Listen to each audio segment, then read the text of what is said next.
आज हम लोग जो रसायन का जो हमारा क्लास है 11वां का, उसमें हम लोग एस ब्लॉक एलिमेंट पढ़ रहे हैं, एस ब्लॉक के तत्व। उसमें हम लोग पढ़ेंगे आज सोडियम के कुछ मुख्य यौगिक, जैसे कि तुमको सोडियम कार्बोनेट हो गया, सोडियम हाइड्रोक्साइड है, सोडियम हाइड्रोक्साइड के बाद तुम्हें हो गया जैसे सोडियम क्लोराइड और सोडियम हाइड्रोजन कार्बोनेट, इन सबों के बारे में पढ़ेंगे। इसके अलावा हम लोग पढ़ेंगे सोडियम और जो पोटेशियम है लवण, उसके जो लवण होते हैं वो उसके बहुत से जैविक कार्य हैं। और इसी इतना तुम्हारा जो टॉपिक दिया हुआ है एनसीईआरटी बुक में, इससे तुम इसके बाद तुम्हारा वर्ग 1 का तत्व का जो वर्ग 1 का तत्व खत्म हो जाएगा और हम लोग उसके बाद वर्ग 2 के तत्व का प्रारंभ अगले लेक्चर में करेंगे। तो ये तुम्हारा आज का क्लास का इंट्रोडक्शन हो गया। तो आज हम लोग स्टार्ट करते हैं, जिसमें कि सोडियम के कुछ मुख्य यौगिक, इसका हेडिंग होगा सोडियम के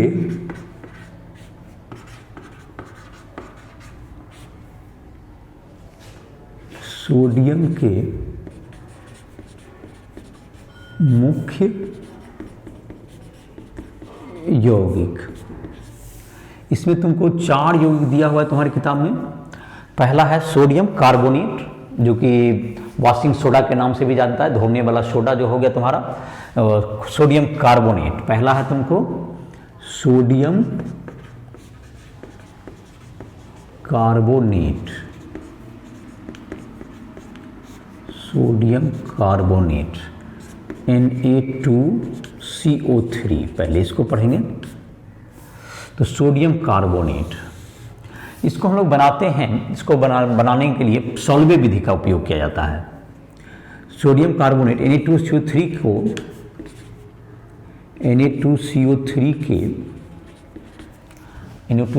के उत्पादन के लिए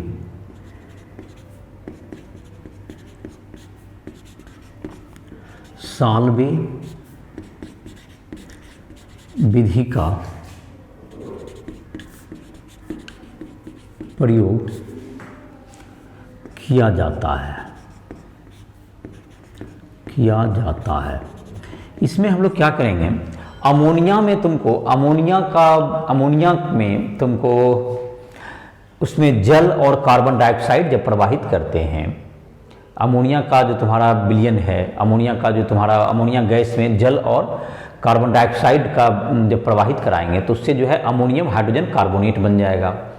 अमोनियम हाइड्रोजन कार्बोनेट को जब हम लोग NaCl से प्रतिक्रिया कराते हैं तो वह क्या बन जाएगा, सोडियम हाइड्रोजन कार्बोनेट बनेगा, जो कि कम, उसकी विलेयता पानी में बहुत कम होती है।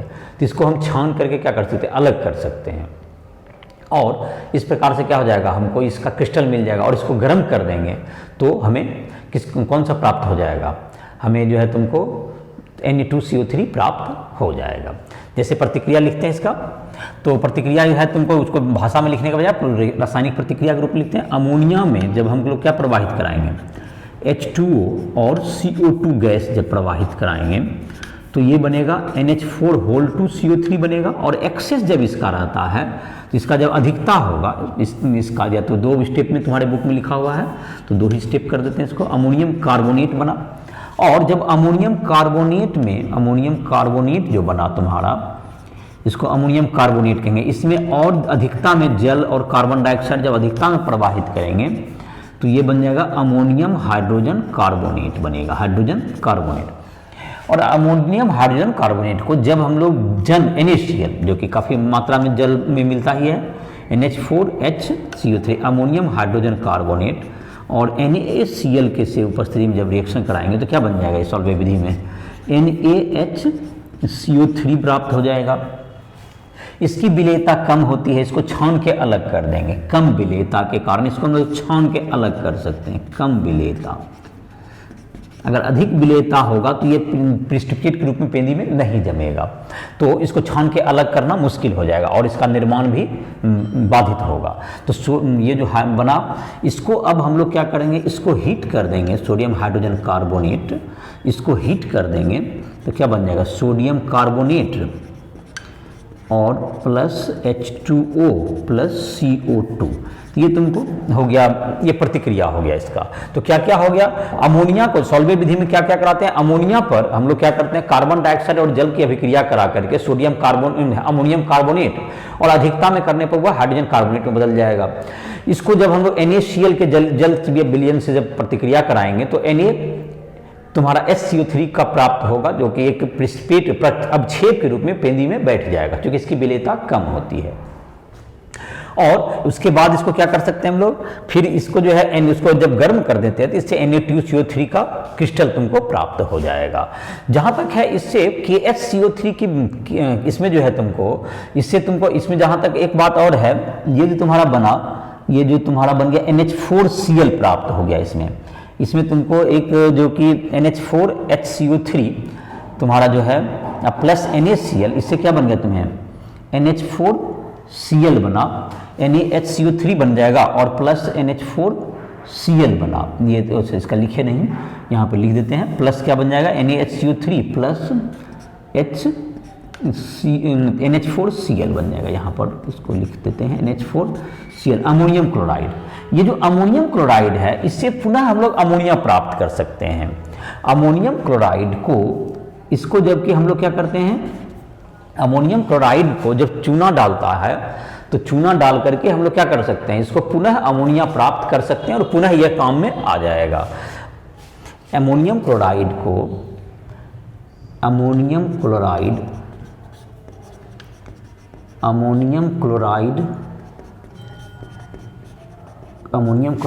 पर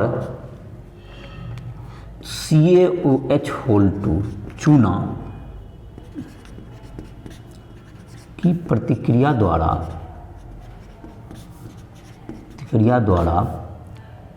पुनः NH3 प्राप्त किया जा सकता है, पुनः NH3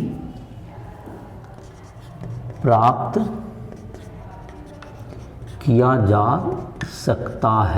जा सकता है। तो ये तुम्हारा हो गया कि इसको कैसे प्राप्त किया। तो NH4Cl इसका प्रतिक्रिया हम लोग लिखते हैं NH4Cl प्लस CaOH2, तो इससे बाय प्रोडक्ट के रूप में तुमको एक CaCl2 भी प्राप्त होगा, प्लस NH3 गैस मिल जाएगा और प्लस वाटर मिल जाएगा। इसको प्राप्त कर सकते हैं। दूसरा एक चीज बता रहे थे कि KHCO3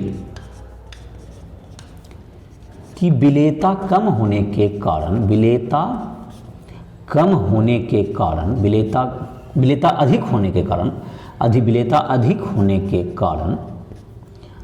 होने के कारण इस विधि से K2CO3 प्राप्त नहीं किया जा सकता है, K2CO3 प्राप्त नहीं किया जा सकता है, इससे K2CO3 का मान प्राप्त नहीं होगा, K2CO3 तुमको नहीं प्राप्त होगा। चूंकि इसकी विलेयता क्या होती है, KHCO3 की विलेयता ज़्यादा होगी तो ये अवक्षेप के रूप में नहीं बैठेगा, जबकि सोडियम हाइड्रोजन कार्बन की विलेयता कम होती है, इसलिए उसमें हाइड्रोजन कार्बन। तो ये सॉल्वे विधि से हम लोग Na2CO3 का निर्माण कर सकते हैं। जहाँ तक इसके गुण की बात है, यह तुमको किस रूप में पाया जाता है, Na2CO3.10H2O डेकाहाइड्रेट के रूप में पाया जाता है। ये डेकाहाइड्रेट जिसको हम लोग कहते हैं धोबन सोडा, ये हो गया तुमको धोने वाला सोडा इसको कहते हैं। ये कैसा होता है ये तो देखते भी होगे, यह मतलब कि व्हाइट सफ़ेद तुम्हारा क्या है, सफ़ेद क्रिस्टलाइन ठोस है। ये सफ़ेद क्रिस्टलाइन ठोस होता है, ये सफ़ेद क्रिस्टलीय ठोस, जल में अत्यधिक घुलनशील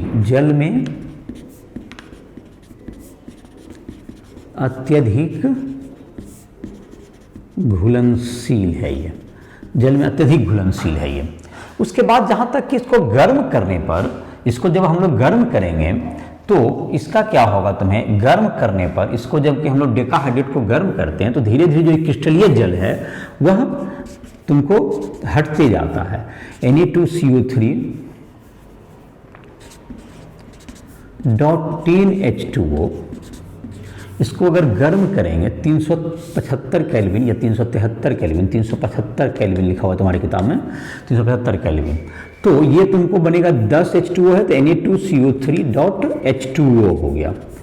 और इसको और अधिक गर्म करेंगे उच्च ताप ग्रेटर देन 375 केल्विन, तो ये तुमको ये जो है तुम्हारा Na2CO3 बचेगा, इसे सोडा ऐश कहते हैं, इसको सोडा ऐश, सोडा राख या सोडा ऐश कहते हैं इसको प्राप्त होगा। तो ये तुम्हारा हो गया, ये सोडियम कार्बोनेट का तुम्हारा जो हो गया, सोडियम कार्बोनेट को जबकि इसमें डेकाहाइड्रेट के रूप में पाया जाएगा, इसको जब हम लोग करेंगे तो ये इसके रूप में ये अलग हो जाएगा। और इसका जो है तुमको जाहिर है कि ये आयनिक यौगिक है तुम्हारा, लेकिन कार्बोनेट बड़ा आयनायन है, तो इसके द्रव्यमानक क्वथनांक सफिशिएंट यूज होते हैं, लेकिन बहुत अधिक भी नहीं होते। जैसे NaCl का 1000 के ऊपर जाता है तो उतना भी उच्च नहीं है इसका। उसके बाद इसके कुछ उपयोग हैं, जैसे इसके उपयोग दिए हुए हैं तुम्हारा 4 पॉइंट करके तुम्हारी किताब में है, देख सकते हो एनसीईआरटी बुक में।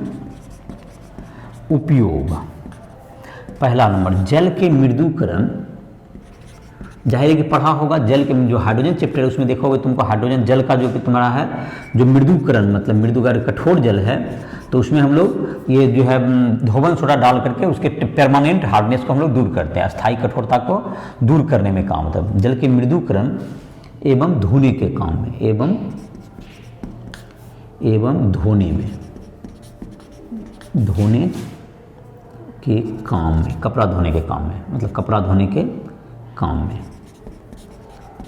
तो ये तुम्हारा एक काम हो गया। दूसरा काम होता है इसका काम है तुमको दूसरा नंबर कह सकते हो, उपयोग नंबर 2, साबुन,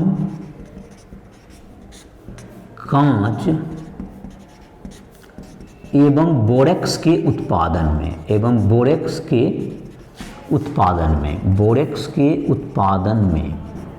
साबुन, कांच एवं बोरेक्स के उत्पादन में।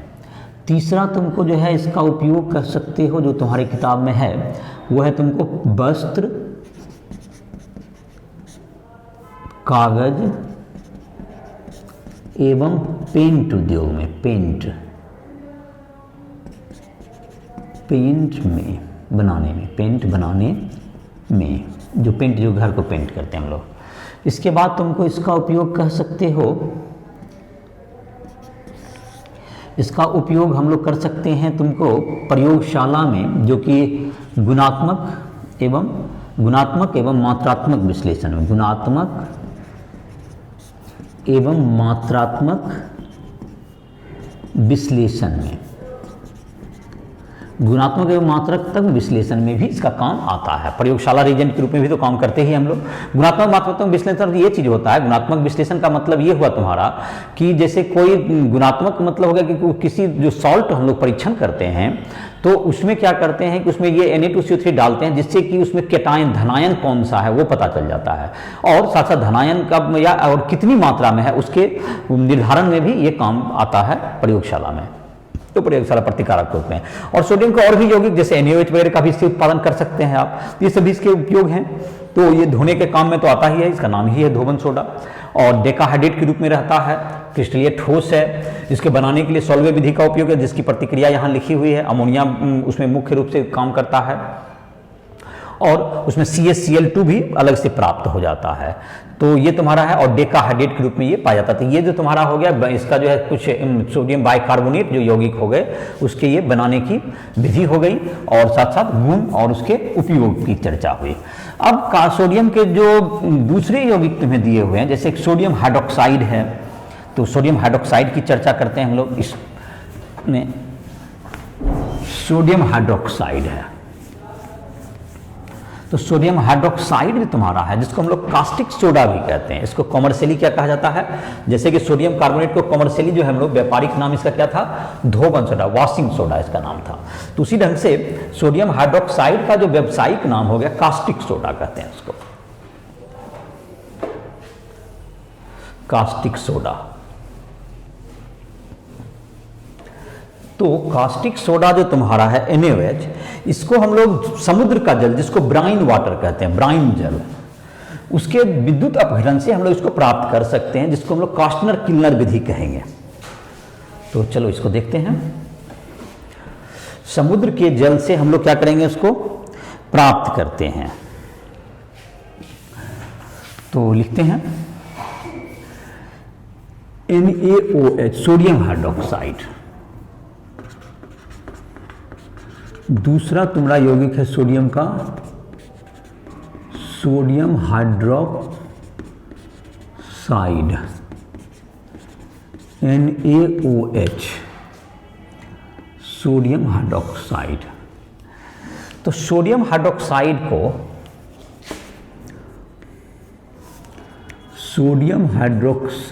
को NaOH को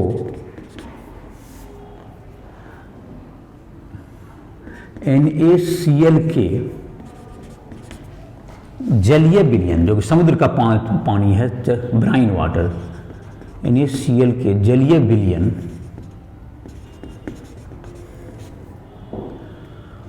का विद्युत अपघटन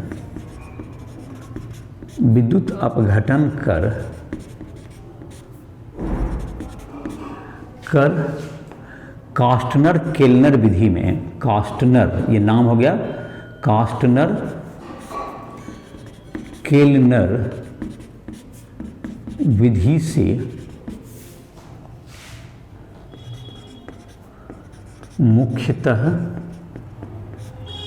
किया जाता है। तो इसका उत्पादन का ये मुख्य विधि यही है, जिसमें कि तुमको ये एक विद्युत अपघटनी सेल होता है, कास्टनर केल्नर विधि जिसको कहते हैं। कास्टनर केल्नर एक विद्युत अपघटनी सेल है जिसमें विद्युत अपघटन करेंगे हम लोग। तो कास्टनर केल्नर नाम के वैज्ञानिक ने किया, इसलिए इसका नाम कास्टनर केल्नर विधि है। तो कास्टनर केल्नर सेल में कैथोड होता है तुमको, कास्टनर केल्नर सेल में कैथोड हो गया तुमको पारा का होता है। कास्टनर केल्नर सेल में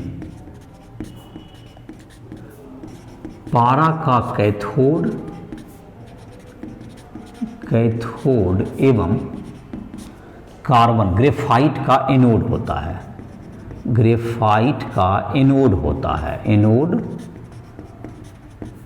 है। तो इसमें जो प्रतिक्रियाएं होती है, जबकि जल में तुमको जब ब्राइन वाटर का जो कि हम विद्युत अपघटन करेंगे इस सेल में, तो प्रतिक्रियाएं क्या होगी। कैथोड पर तुमको होगा, कैथोड पर जो तुम्हारा होगा,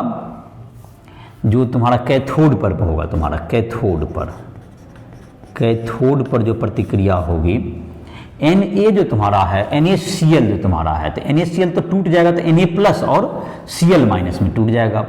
जब विद्युत देंगे हम लोग विद्युत अपघटन में, तो NaCl किन में टूट जाएगा, NaCl टूटेगा Na प्लस और Cl माइनस में, NaCl में टूट जाएगा। तो ये Na जो तुम्हारा है, Na और (Hg) ये सोडियम अमलगम हो गया, ये कैथोड पे जमा है, और प्लस क्या होगा तुमको, वाटर।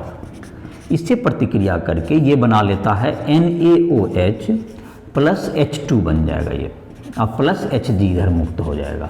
और ये जो तुम्हारा NaOH यही विलयन में रह जाएगा तुम्हारा, और हाइड्रोजन तुमको कैथोड से बाहर निकल जाएगा। और एनोड पर जो प्रतिक्रिया होगी, एनोड पर तुमको जो कार्बन एनोड है उस पर जो प्रतिक्रिया होगी, Cl माइनस जो है तुमको, Cl माइनस क्या हो जाएगा तुम्हें, यहाँ पर तो Na प्लस रहेगा, यहाँ पर Cl माइनस जो है तुमको 2Cl माइनस से Cl2 प्लस 2 इलेक्ट्रॉन।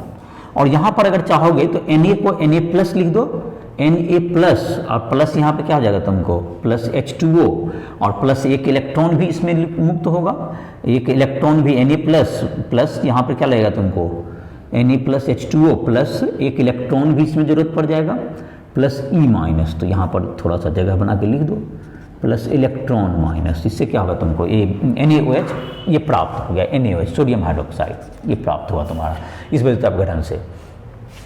तो कैथोड पर जाहिर है कि H2 गैस मुक्त हो जाएगा और एनोड पर Cl2 गैस मुक्त हो जाएगा। ये दोनों बाय प्रोडक्ट हो गए इसके, ये भी उत्पाद हो गए आपके, और NaOH तुम्हारा क्या रहेगा, विलयन में ये बचा हुआ रह जाएगा।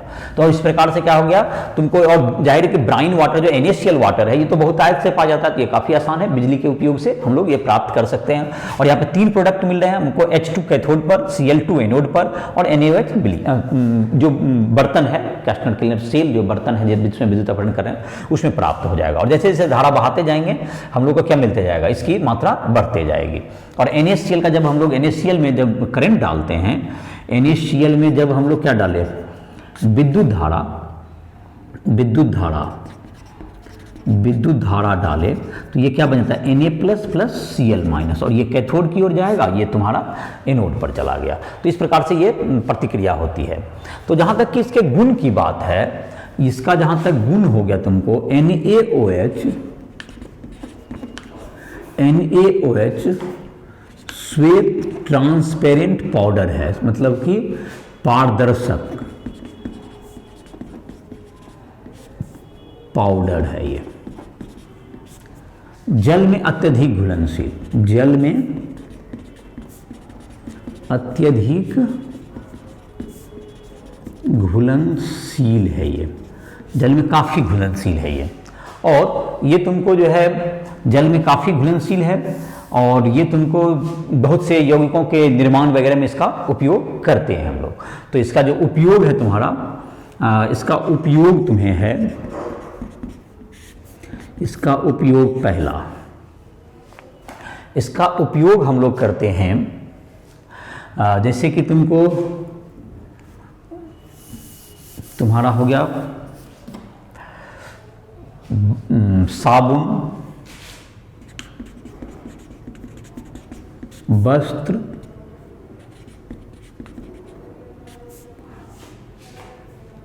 एवं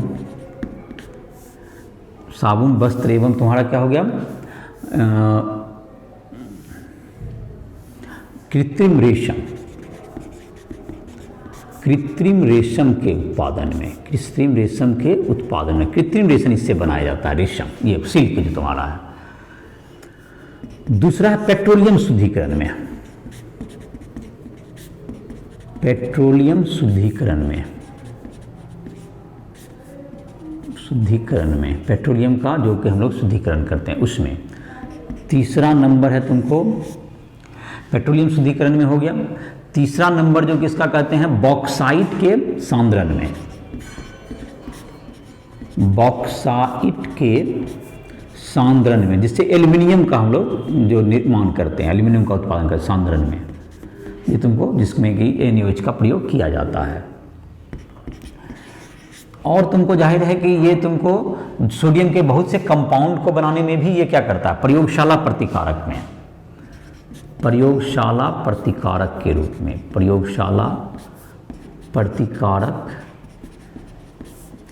के रूप में। और तुमको जहाँ तक है ये सोडियम के बहुत से कंपाउंड को बनाने में भी क्या करता है, ये बहुत मददगार होता है। तो ये तुम्हारा इसका मुख्य उपयोग हो गया जो सोडियम। और दूसरा एक होता है तुमको कपड़ा जो है तुम्हारा, जो कि सूती कपड़ा के मर्सरीकरण में कह सकते हो इसका। तो सूती कपड़ा के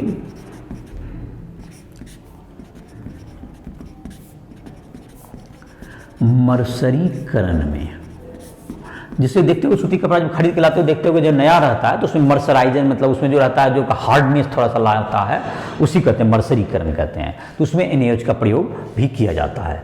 तो इस प्रकार से क्या होगा, तुम्हें उस इसको बनाने के लिए क्या करेंगे हम लोग, जो ब्राइन जल है, जो समुद्र का पानी है जिसको हम लोग ब्राइन जल भी कहते हैं, उसका जब विद्युत अपघटन करेंगे तो हमको 3 उत्पाद मिलते हैं, H2, Cl2 और NaOH प्राप्त होंगे। और यह जो तुमको रवेदार पाउडर, ट्रांसपेरेंट होता है ये, और ये पाउडर है श्वेत पाउडर, जो कि जल में क्या है, अत्यधिक घुलनशील होता है। और यह तुमको इसके उपयोग यहाँ पे लिखे हुए हैं। ये हो गया तुम्हारा सोडियम हाइड्रोक्साइड का। अब तुमको तीसरा जो यौगिक है हम लोग का दिया हुआ जो है सोडियम का, सोडियम क्लोराइड, तीसरा यौगिक है जिसका नाम हो गया sodium chloride.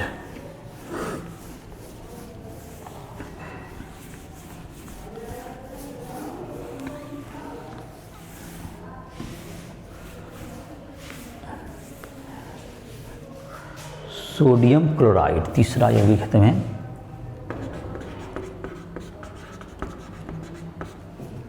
Sodium chloride, sodium chloride NaCl। चलो ये तुम्हारा काफ़ी फेमस यौगिक है और बहुतायत से पाया भी जाता है, जाहिर है कि हम लोग इसका उपयोग भी करते हैं। तो सोडियम क्लोराइड जो है तुमको, यह मुख्यतः जहाँ तक ये है, ये कहाँ से उत्पादन होता है ये भी पता ही होगा। यह समुद्र के जल से क्या वाष्पीकरण से इसको मिल सकता है। ये समुद्र के जल के वाष्पीकरण से नमक प्राप्त किया जाता है। समुद्र के जल के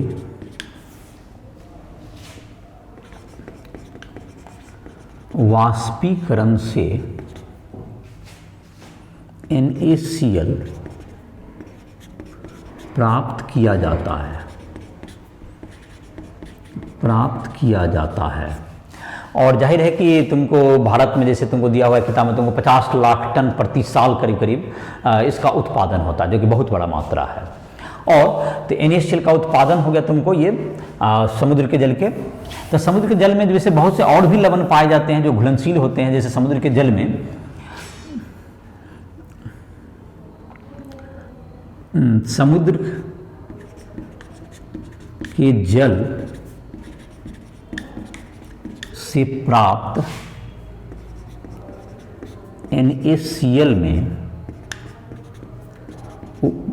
NaCl में उपस्थित CaCl2, MgCl2, Na2SO4, K2SO4 इत्यादि अशुद्धि को दूर करने के लिए उसे कम जल में घोला जाता है, कम जल में घोला जाता है, जो घोला जाता है और घुलनशील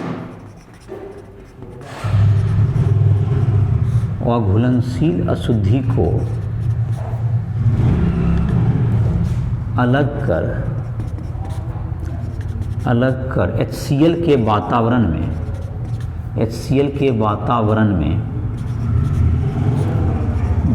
में NaCl का क्रिस्टल प्राप्त किया जाता है। NaCl का क्रिस्टल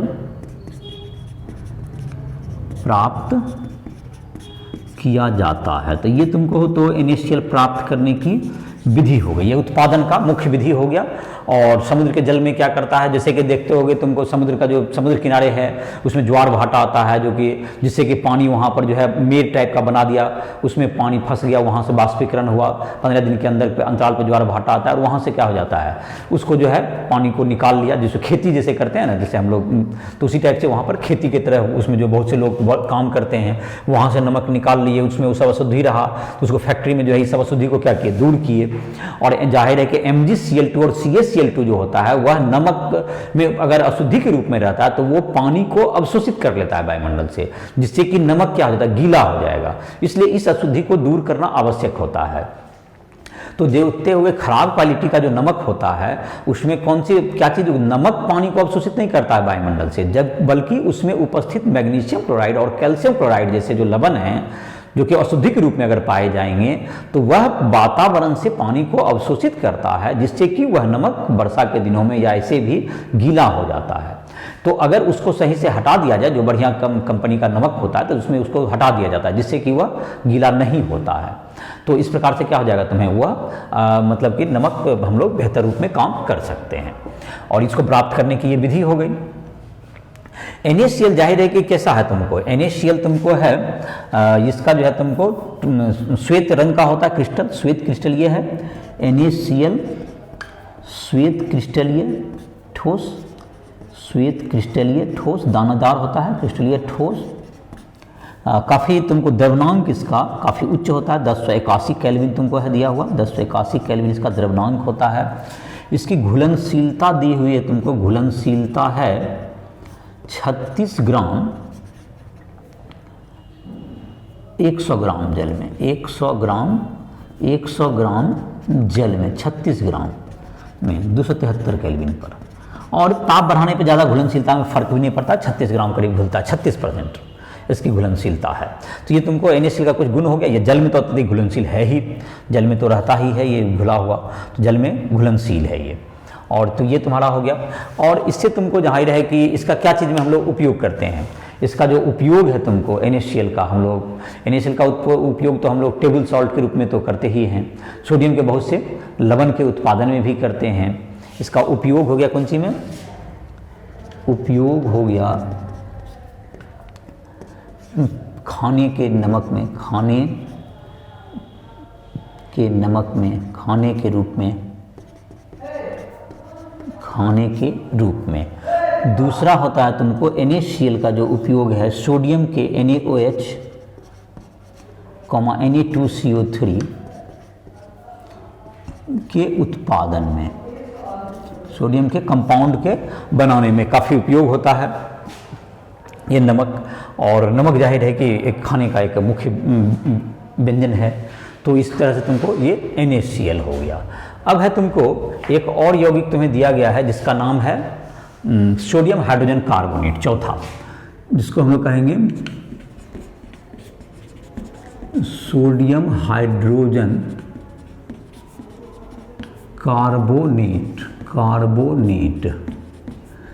NaHCO3, जिसको बेकिंग सोडा भी कहते हैं। इसको क्या कहेंगे हम लोग, बेकिंग सोडा, खाने वाला सोडा।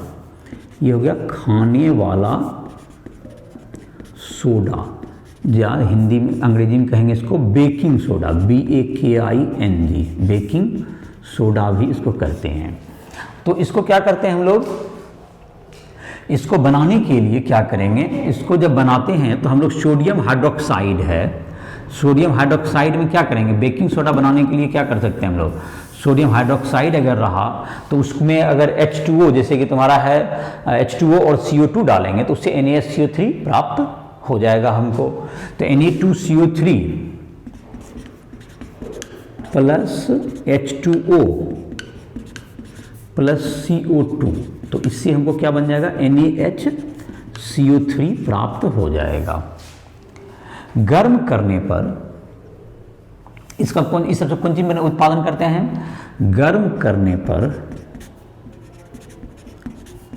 यह CO2 मुक्त करता है, CO2 मुक्त करता है, जिससे ब्रेड या मतलब और भी जो है ब्रेड वगैरह इसी से बनता है, ब्रेड में छोटे छोटे छिद्र हो जाते हैं, जिससे कार्बन डाइऑक्साइड के छोटे छोटे छिद्र हो जाते हैं, छिद्र हो जाते हैं। और ये तुमको बहुत हल्का भी हो जाता है, स्पॉन्जी टाइप का हो जाता है ये। तो इसको जैसे गर्म करने से क्या हो जाता है, NaHCO3 को हीट करेंगे तो ये Na2CO3 plus H2O plus CO2, ये तुमको किंतु बना दे, केक हुआ, पेस्ट्री हुआ, या तुमको ब्रेड है, इन सबों के उत्पादन में इसका मुख्य रूप से प्रयोग किया जाता है। तो इसका जो उपयोग तुम्हारा हो गया, ये जाहिर है कि पाउडर है, ये सब क्रिस्टलीय में ये श्वेत पाउडर है, ये NaHCO3 क्या है, श्वेत पाउडर है, श्वेत पाउडर है ये तुमको क्या हो गया, यह तुमको काफ़ी तुम्हारा क्या है, यह तुमको कौन सी में उपयोग होगा, उपयोग होता है तुमको इसको चर्म रोग के इलाज में और प्रतिरोधी के रूप में भी इसका उपयोग होता है, इसका चर्म रोग एवं प्रतिरोधी के रूप में इसका उपयोग करता है। तो इसका उपयोग है तुमको चर्म रोग में, दूसरा नंबर प्रतिरोधी एंटीसेप्टिक के रूप में, प्रतिरोधी एंटीसेप्टिक के रूप में, और भी तुमको इसे कंपाउंड वगैरह भी इससे बना सकते हो, जैसे कि हाइड्रोजन कार्बोनेट, वाशिंग सोडा, इस सब बनाने में भी इसका काम आता है। और तुमको जाहिर है कि इसका जो उपयोग है तुम्हारा, और इसमें तुमको इसको कर सकते हो। तो ये तुम्हारा हो गया।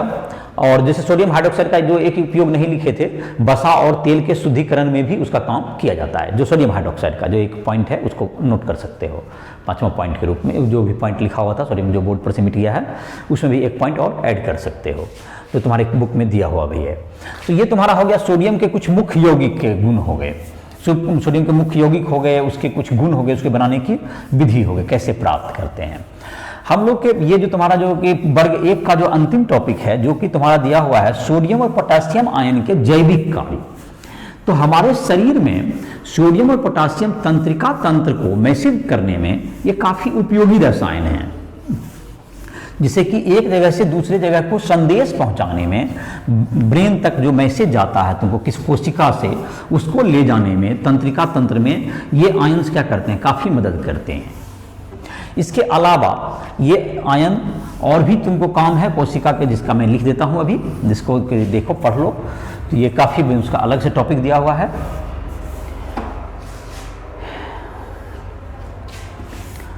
Na+ एवं K+ का जैविक महत्व, जैविक महत्व इसका अमाउंट जहां तक के देख लो, 70 kg का आदमी है तो इसके शरीर में करीब करीब 90 ग्राम तुमको पोटेशियम होता है, 90 ग्राम पोटेशियम काफ़ी मात्रा में है, और करीब करीब 170 ग्राम 90 ग्राम सोडियम है, और इतना करीब करीब 70 kg आदमी के, 70 kg के आदमी में इतना होता है। जबकि सोडियम जहाँ तक लोहा वगैरह की मात्रा है वो बहुत कम, जैसे लोहा है Fe मात्र 5 ग्राम होता है, और कॉपर तो बहुत अधिक 0.0 कुछ ग्राम होता है।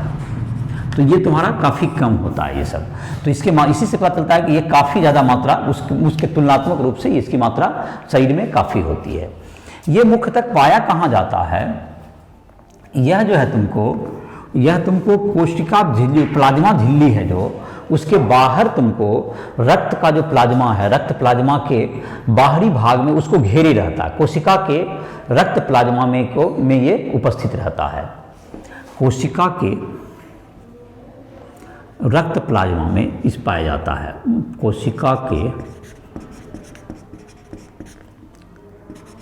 रक्त प्लाज्मा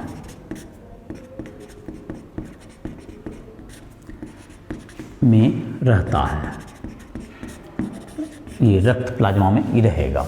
और इसका काम क्या क्या है, यह तुमको कौन-सी करता है, यह जो आयन है Na+, K+, Na+, K+, कौन सी काम करेगा ये तुमको कोशिका के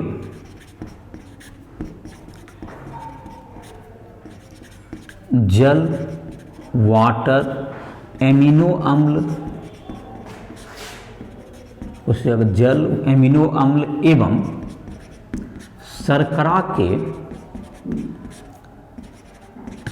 के परिवहन को कंट्रोल करके, परिवहन को कंट्रोल करता है, परिवहन को नियंत्रित करता है, परिवहन को नियंत्रित करता है। ये जो सोडियम जो है तुम्हारा, ये तंत्रिका तंत्र में भी काम आता है। सोडियम का काम होता है तंत्रिका तंत्र में, तंत्रिका तंत्र मतलब मैसेज को सेंड करने में, तंत्रिका तंत्र में। पोटेशियम का तुमको काम आता है, यह तुमको दो मुख्य काम इसका है, एंजाइम को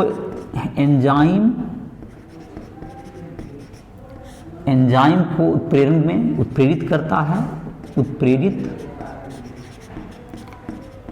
है।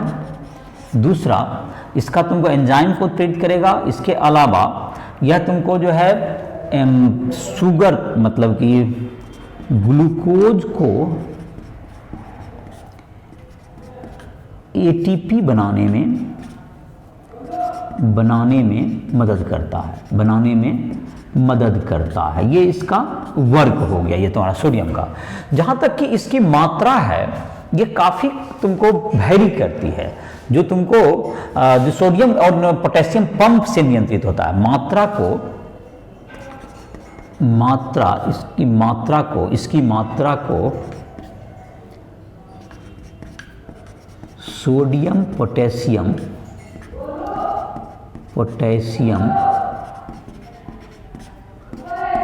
पंप द्वारा नियंत्रित किया जाता है। तो इसका जो मान होता है सोडियम का तुमको हो गया, सोडियम का होता है 5 मिलीमोल प्रति लीटर, सोडियम का हो गया तुमको 5 मिलीमोल प्रति लीटर, और से लेकर के ये तुमको वैरी कर जाता है तुमको जाके 105 मिलीमोल प्रति लीटर तक। और पोटेशियम वगैरह का भी है 143, सोडियम का 143 से लेकर 10 तक हो जाता है। सोडियम का 143, सोडियम का मात्रा वैरी करता है 143 मिलीमोल प्रति लीटर टू 5 मिलीमोल प्रति लीटर तक ही जाता है। पोटेशियम का जो मात्रा है तुमको 10 मिलीमोल प्रति लीटर से 105 मिलीमोल प्रति लीटर तक जाता है। तो इसमें काफ़ी ऊर्जा खपत होती है। जब हम लोग रेस्ट करते रहते हैं तो करीब उसका 1/3 एटीपी इसी कार्य में खर्च हो जाता है, जो कि ये तुमको तंत्रिका तंत्र को कंट्रोल करता है। ये जो आयन होते हैं, और ये तुमको मुख्यतः रक्त प्लाज्मा में उपस्थित रहता है। ये तुमको कोशिका में जल के प्रवाह, कितना एमिनो अम्ल है और कितना शर्करा उसमें जाना है कोशिका को, इसके प्रवाह को नियंत्रित करता है मुख्यतः ये आयंस। और जो पोटेशियम है वह तुमको एंजाइम के उत्प्रेरण में मदद करता है। इसके अलावा तुमको जो एटीपी जो बनाता है ग्लूकोज, उसके निर्माण में भी वो मदद करता है। और जो है तुमको ये तंत्रिका तंत्र के सोडियम जो है उसके काम में भी मदद करता है। और लेकिन दोनों जो है तुमको सेल के जो कि बाहर उपस्थित रहता है, सेल में, सेल के अंदर जो बाहर जो कि प्लाज्मा है उसमें उपस्थित रहता है ये। तो दोनों की जो पेनिट्रेशन पावर थी सोडियम आयन, और ये तुम्हारा ये सेल वॉल है, सेल के प्लाज्मा मेम्ब्रेन रहता है उसके बाहर रहता है, cell plasma membrane animal cell में। तो ये तुम्हारा जो है, ये जो तुम्हारा है यहाँ पर सेल मेम्ब्रेन है, तो सेल मेम्ब्रेन के ये बाहर रहेगा। और इसमें तुमको इसकी जो पेनिट्रेट करने की जो क्षमता होती है सोडियम और पोटेशियम आयन की, दोनों भिन्न होती है, जबकि दोनों केमिकली बहुत समान होते हैं, लेकिन फिर भी उसके जाने की जो कोशिका के बाहर से जो है, लेकिन यहीं से ये कंट्रोल करता है कोशिका में कितना पानी जाना है, कितना शर्करा जाना है, कितना एमिनो अम्ल जाना है, उसके प्रवाह को ये नियंत्रित करता है। और इसके अलावा भी इसके काम है जिसका कि तुमको, जिसके बारे में अभी बताया गया। तो इसी के साथ ये जो तुम्हारा था ग्रुप 1 का जो क्लास है तुम्हारा, इसी के साथ इसका लेक्चर खत्म हो गया। और तुमको जो भी तुमको क्वेश्चन वगैरह पूछना हो फिजिक्स, केमिस्ट्री या मैथ किसी भी चीज़ में, टॉपिक में, तो या तुमको इसका एनसीईआरटी बुक से भी क्वेश्चन बना सकते हो। इसका एक्सरसाइज में दिया हुआ है। ग्रुप 1 खत्म हो गया, अगले लेक्चर में हम लोग ग्रुप 2 की पढ़ाई करेंगे, वर्ग 2 की। और इसके अलावा भी फिजिक्स, केमिस्ट्री, मैथ किसी भी चीज़ में तुमको पूछना हो क्वेश्चन, तुम राइट ऐप के माध्यम से हमसे संपर्क कर सकते हो, जिसको प्ले स्टोर से डाउनलोड करो। उसमें हमारा व्हाट्सएप नंबर, मोबाइल नंबर ये सब दिया हुआ है। तुम कभी भी फ़ोन करके पर्सनल मदद भी व्यक्तिगत रूप से भी हमसे संपर्क कर सकते हो। तो या इंजीनियरिंग मेडिकल की तैयारी करनी हो, नोट्स लिखना हो, तो उसके लिए भी तुम राइट ऐप पर आ सकते हो। तो इसी के साथ इस लेक्चर को समाप्त कर रहे हैं।